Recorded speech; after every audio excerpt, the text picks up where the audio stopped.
Should we start with the joke again? We haven't done jokes in a while, but there was my track coach actually came up to me one time and just goes out of nowhere, "How do you get a dog to stop humping your leg?" And we were like, "Well, that was random, but we don't know how." And he goes, "You pick him up and suck on his dick." And then he just walked away without smiling or saying anything. And it has been one of my favorite jokes since. Yeah. I kind of want to talk about turning 40. A little bit of Christmas anxiety. I learned that Christmas isn't Christian.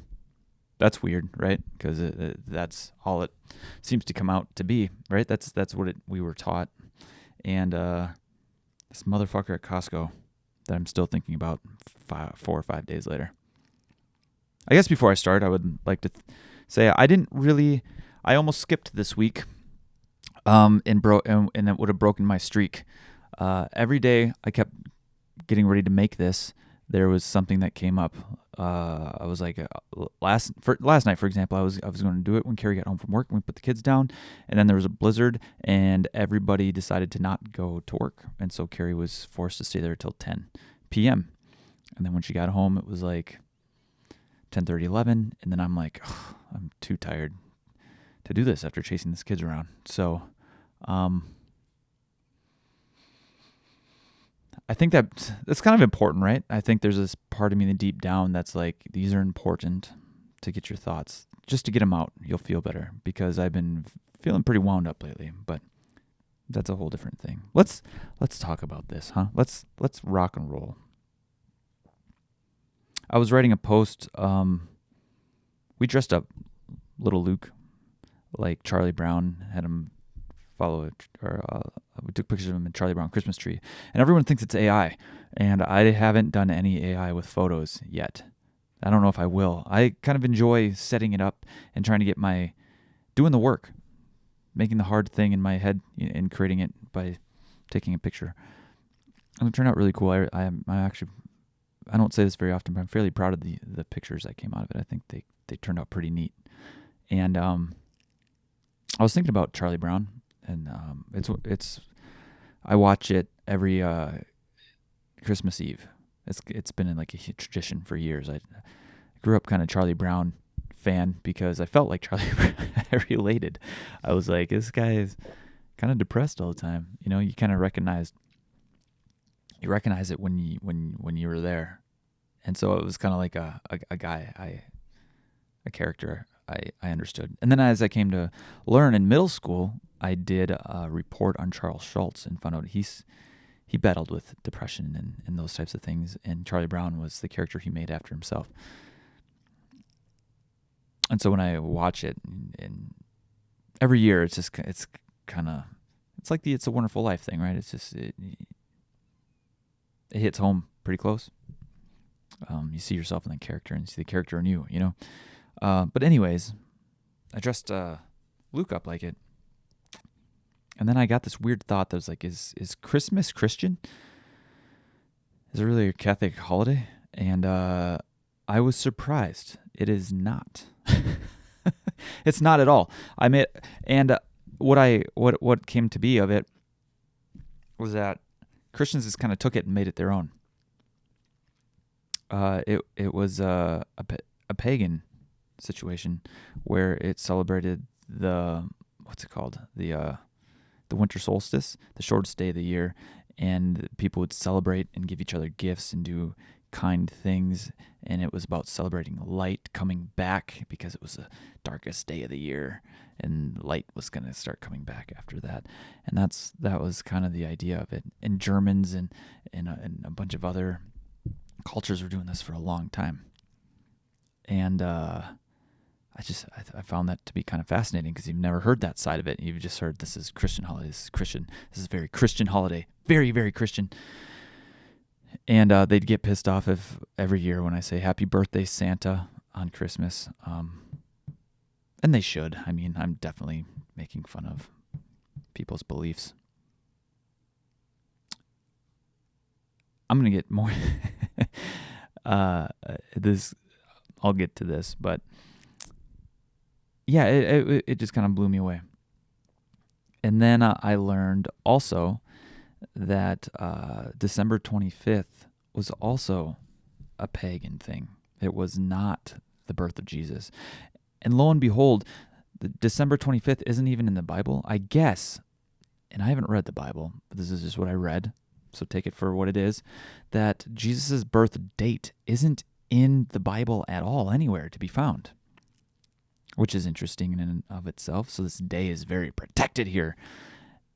And then I found there was a bunch of church leaders in 345 AD, so after Jesus died, that they all sat down together and decided December 25th. That's the date. That's the date we will all agree upon. And I'd like to be very clear. Sorry, I think I have a piece of apple in my tooth. It's driving me bonkers. But I'd like to be very clear. I don't think Christians stole the holiday.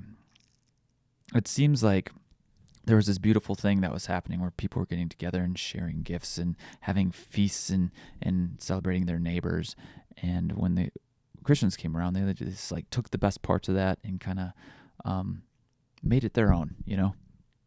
And then since here in America, it's a very Christian nation, we're led. Everyone seems to have that filter, so we assume it's just this Christian holiday. And then what was really interesting is that after the Christians took it, or have been using it, it's evolved into, you know, Santa Claus and those types of things. And Santa, that's a whole different thing. Santa was, I don't need to talk about this, but Santa was its own like saint and things that came to be after this, and had like a green outfit for a stretch of time. It's kind of crazy if you go look into it. But it turned into that, and then what I read at the end of it, they were talking about how it's now become very commercial and about selling stuff and marketing and trying to get people to buy, and consumerism, which is another very American thing. But I think it helped me. I've always kind of fought that I don't really like the Christian side of it, and I don't really like the consumerism side of it, and I don't really like any of that bullshit. But if you look at its roots way back to how it started, it was celebrating the winter solstice with people you love, and just kind of what Christmas is all about. Charlie Brown, you know. So it was nice to read. It was a nice understanding. And I did this probably about 6 or 7 years ago now on Easter, because I was like, where the fuck do rabbits come into all of this about pooping out eggs? Same kind of thing. It's about renewal and spring coming, and rabbits are a symbol for mass producing themselves through fornication. And so that's where that came from. And eggs are a source of birth, like being born. Again, a transition from winter to spring. And then the Christians took it again and turned it into its own thing. So it's just kind of interesting. I find that super interesting. So yeah, Christmas isn't 100% Christian, but it is in a way, because it's just evolved a whole bunch.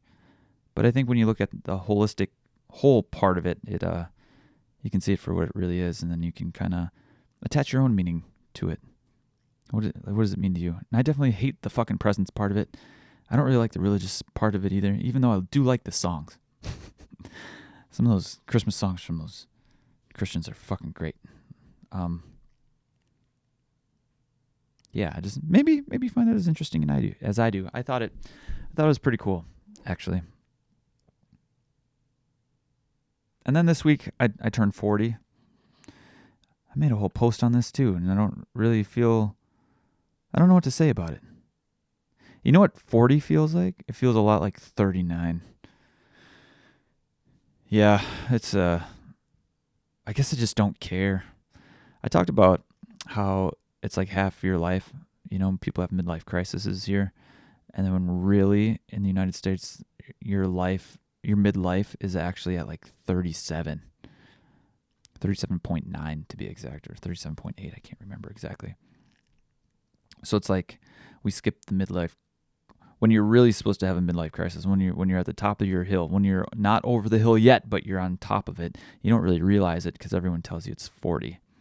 And because we have this belief in our head, that's a whole weird, kind of crazy situation.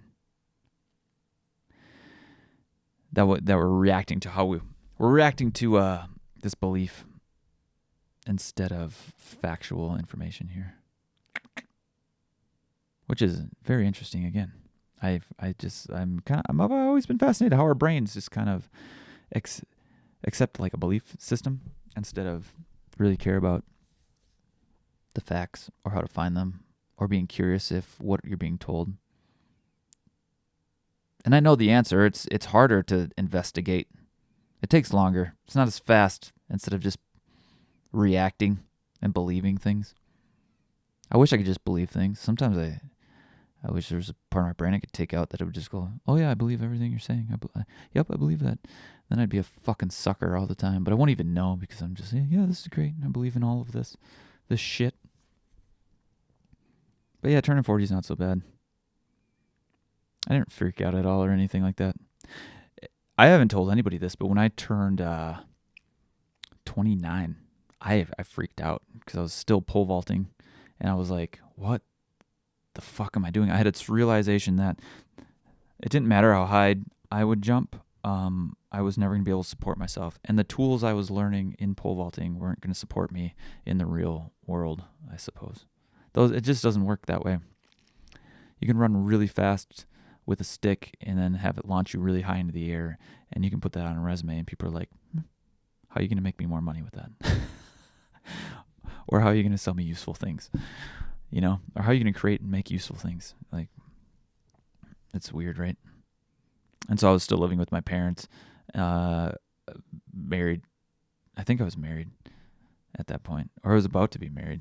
Or I proposed and was like, how long do I fucking do this dumb thing for? That was kind of like the end of it for me. I was like, I'm going to be 30 and I feel so far behind. And I kept trying to trick myself like, there's two truths to it, right? Like, yeah, I'm so far behind, but I had all these experiences that nobody else got to have or that I got to have if I just sat in a job. I was making $0, but I was having a lot of fun for a long time. And then it just stopped being fun. And I don't really have any itch to do it at all anymore. And people are constantly asking me to. So yeah, I had my freak out like when I turned 39 or 29 about turning 30. And I guess I freaked out more when I turned 39 when I was turning 40. I was like, Jesus fucking Christ, I'm almost 40. And when I sit into it, and when I sit in that pocket for a little bit, it's more so like I think about when my parents turned 40. And when I was a younger buck and you saw other people who were 40, you're like, those fucking old motherfuckers, you know? You see them, you're like, Jesus Christ. And then all of a sudden you're it, and you're like, I don't feel like I thought those people looked, you know? And that's strange too. Although I'm tired all the time. Kids are making me tired. I'm not getting enough sleep. Yeah, my lower back hurts. That's all 40 problems. Like, I've got them, you know?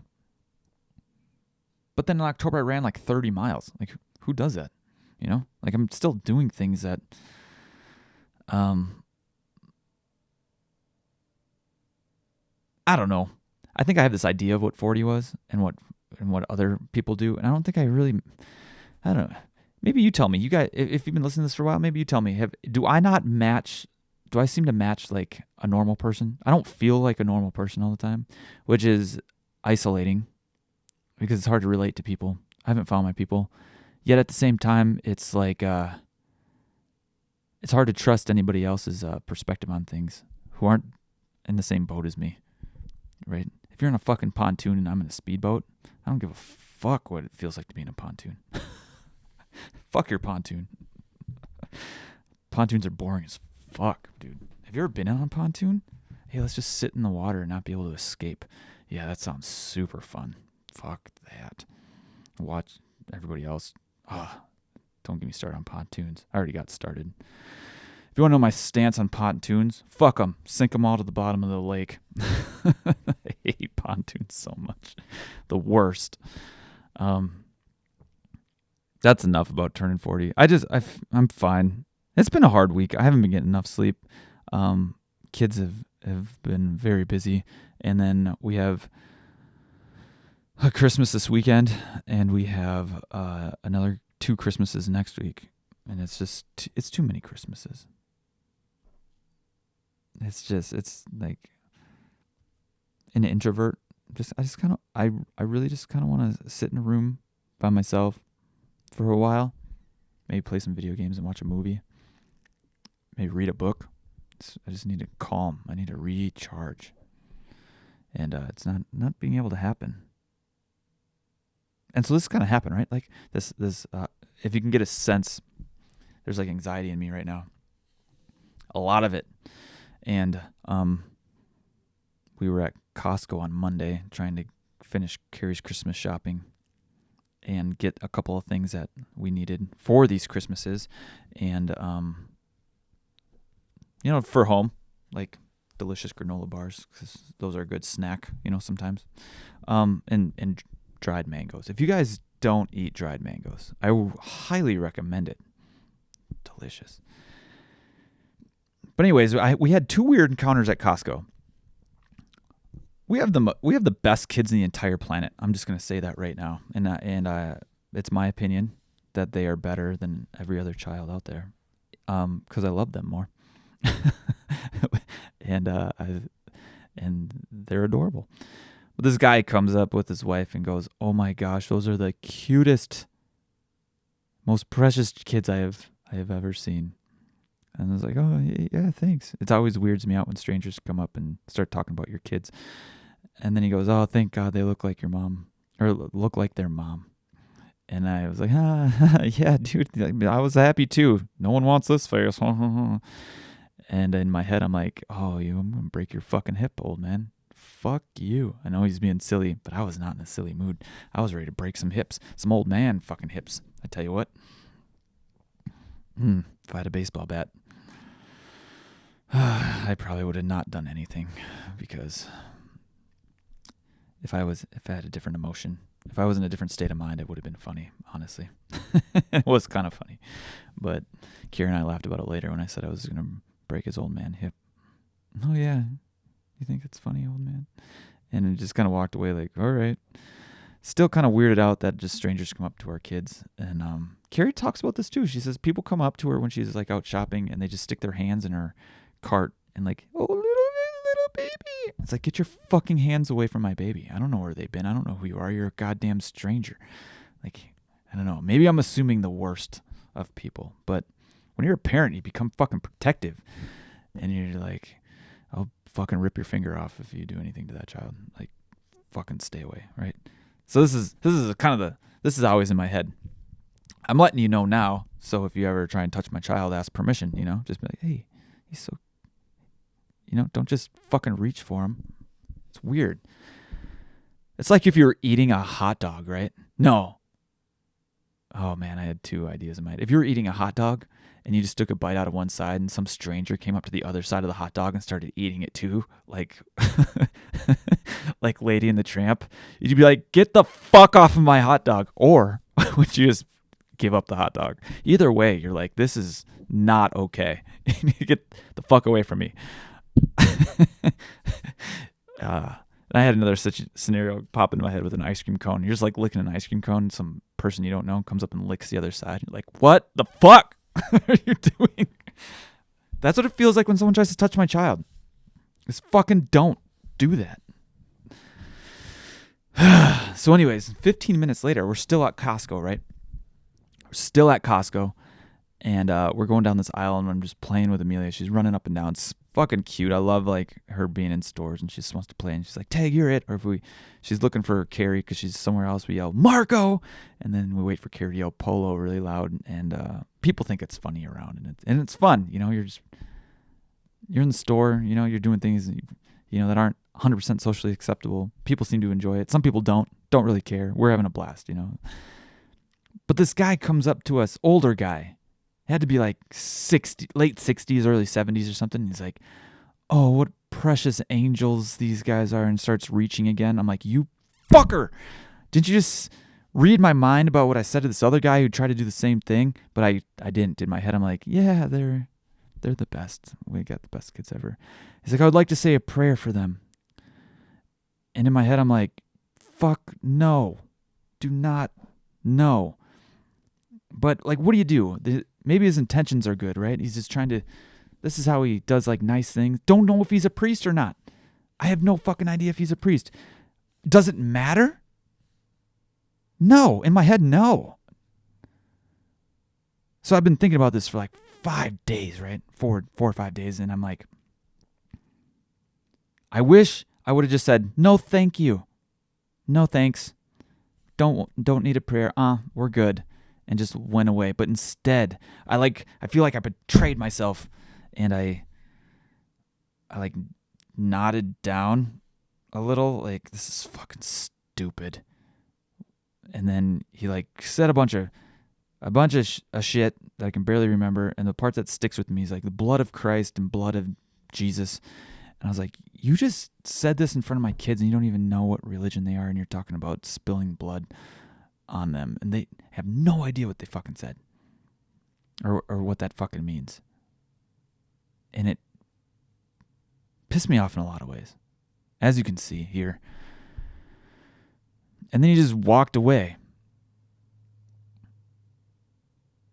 And I was like, do you do this like to everybody? Like, what? I don't really believe in your fucking prayers, man. Again, don't touch my fucking children.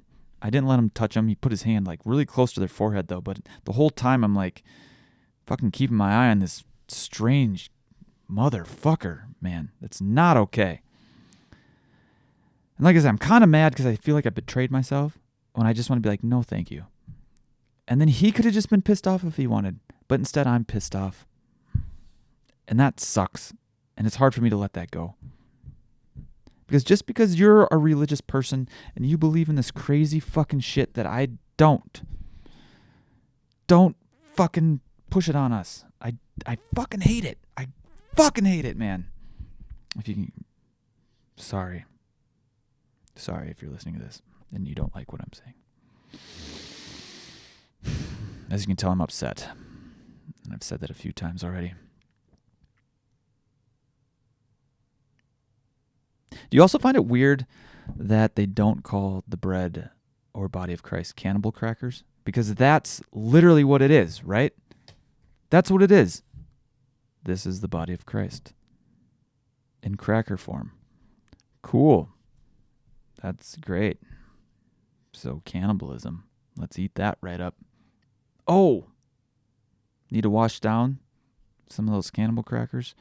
Have some blood of Christ that we're all sipping out of the same fucking cup. Ick. It's weird. I don't know. I grew up Catholic, right? So I was in it, and I was told this was the way it was, and fucking nuns could never answer my goddamn questions. I don't know if I said this once, but what really pissed me off, there's this really cool priest when we were there, and he got kicked out by the old people in town because he would high-five the kids when you're supposed to shake each other's hands. The kids loved him. They were like, yeah, this guy's pretty cool. I hope he was cool. In those moments, you thought he was pretty neat, but I don't know. I've done a whole podcast on this, that I think there's a place for religion and stuff, and it creates community. It makes you think about things in a way of togetherness and sharing and cooperation. And I think that's beautiful because it gives people a place. And in a weird way, I don't agree with this, but if people don't like to think deeply about things and they just want a belief system so they can feel comfortable in life, then yes, religion's fantastic for those people. And I don't knock you for it. I can't operate that way. I can't wrap my head around how that works. So that was Costco. First guy, I will take 1,000 first guys who say their kids that I'm ugly. which is fine. I just needed more sleep, and I probably would have dished him back a pretty good comeback. But second guy fucking weirded me out. Still weirding me out, obviously. It's weird. Cannibal crackers. Maybe I should sell those. There's Jesus' face on them. Let's say, I'm watching you. Yeah, the last thing I think I want to talk about is a lot of this anxiety. I realize I haven't been meditating very much. I've been talking about this. I need to do it more. And I took a 5-minute meditation the other day because I was just I was about ready to explode. And I just, breaks my heart too, because I've learned that when I'm about to explode, I just let Amelia know that I'm mad and that I need a little break. And she's 2, and they have temper tantrums when they're 2, and have giant emotions too. And we've been working on taking breaths. And every time I tell her I'm mad, she goes, she hasn't been calling me Dad. She's been calling me Shawn. so she goes, Shawn, take deep breath. Take deep breath, Shawn. And I would take one. She goes, you happy? I'm like, no, I'm still mad. She's like, take another deep breath. Take another deep breath. And then I would take one. I would take another deep breath, and then she would come up and give me a hug and a kiss. She goes, happy now? And no matter if I'm still angry or upset, I was like, yes, I'm happy, thank you. And that hug and kiss always makes me a little happier.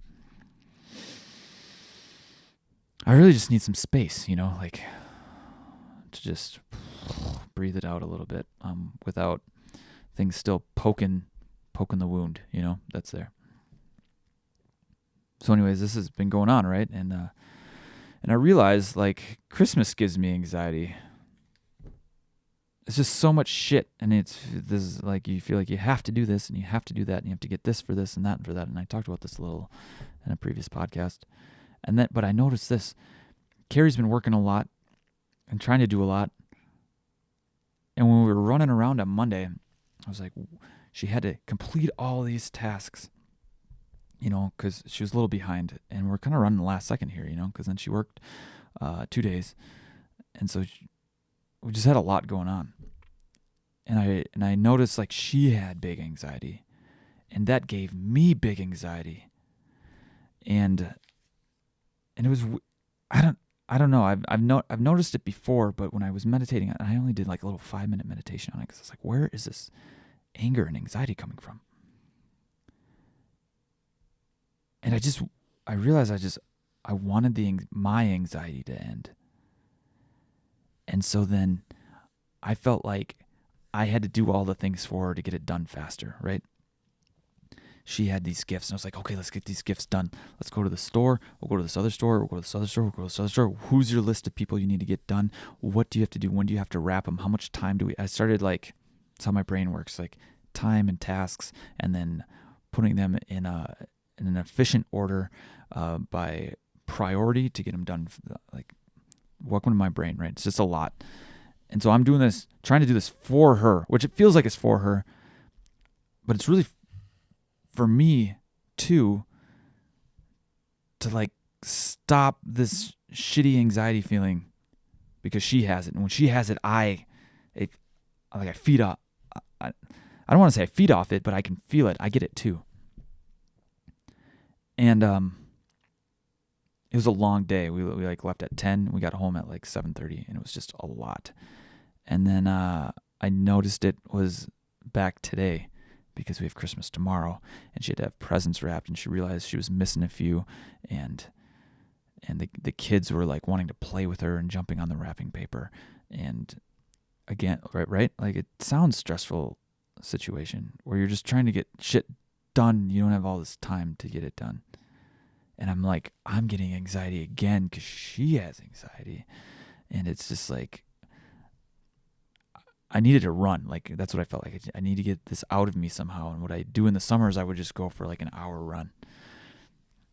Or I would just do like a hard workout or go for a bike or do something. And I can't do that right now. Fucking Minnesota snow sucks dicks. And so, sitting in that meditation, I realized this has been a common pattern in my life. That if somebody else is feeling this way, then I get it, and I turn into like this fixer person that like solves their problems, which then I think it's going to reduce my anxiety, but a lot of times it gives me more because then I just filled my plate back up with somebody else's shit. It's not mine. It's not my stuff. And does that make sense? And so when it was happening today again, I was like, how can I just let her have this? And then I will just do my own thing.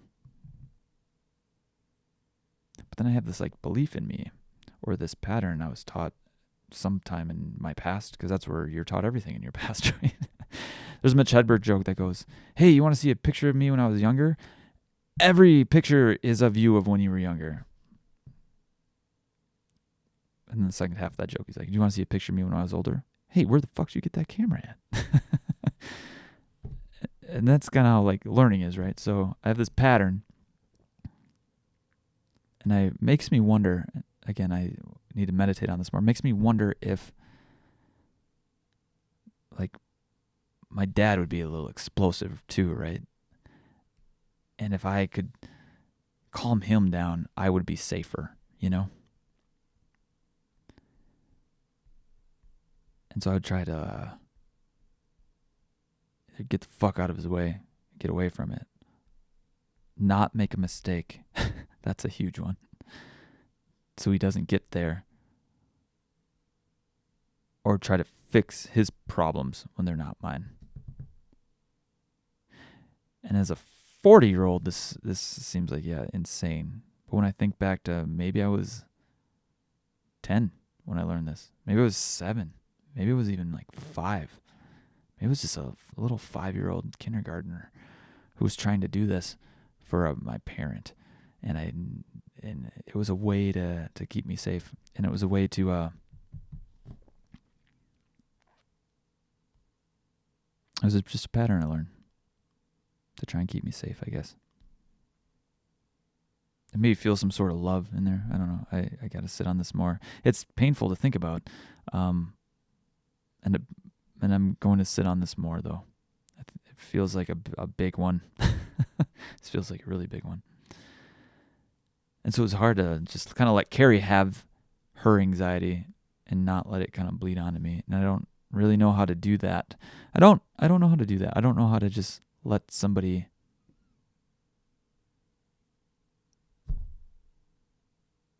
I don't know. It's easier when they're not close to you, right? It's like if I was coaching somebody and they weren't putting in all the work during the workouts, and then they had like a shitty meet or something,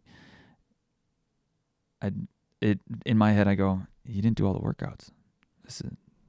That's what happens, you know? And then just kind of let them feel that.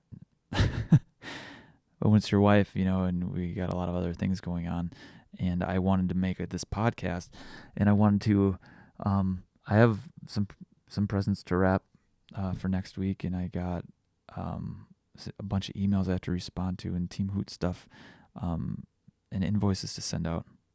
I have stuff I need and want to do, and then when it feels like that my stuff gets put on the back burner because someone close to me has anxiety and is struggling, you start to go, maybe I should watch the kids.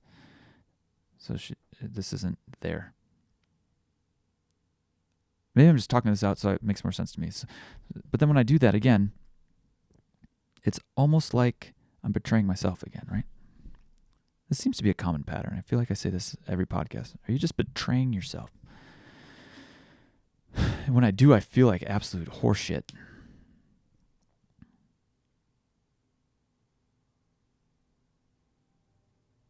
It's almost like you got to pick your horseshit, right?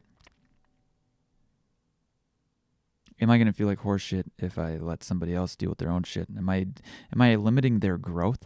Am I stopping them from growing because they're not feeling this? Right? I'm doing things for them that they are capable of doing themselves. Or am I helping? I don't know. That's another thing I need to think about. Oh, that was pretty heavy, but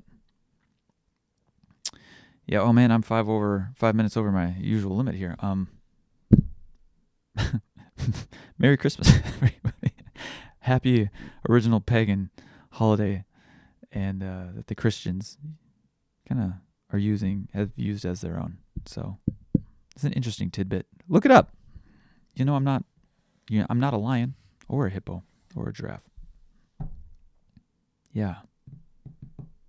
Cannibal crackers. I'll try to get one in next week. Next week's Christmas, and we got a lot going on, and this one's getting out late too, so I'll try. And thanks for listening, guys. It's like fucking therapy in a ways without a therapist who's unable to help me at this moment. Life's meant to be experienced.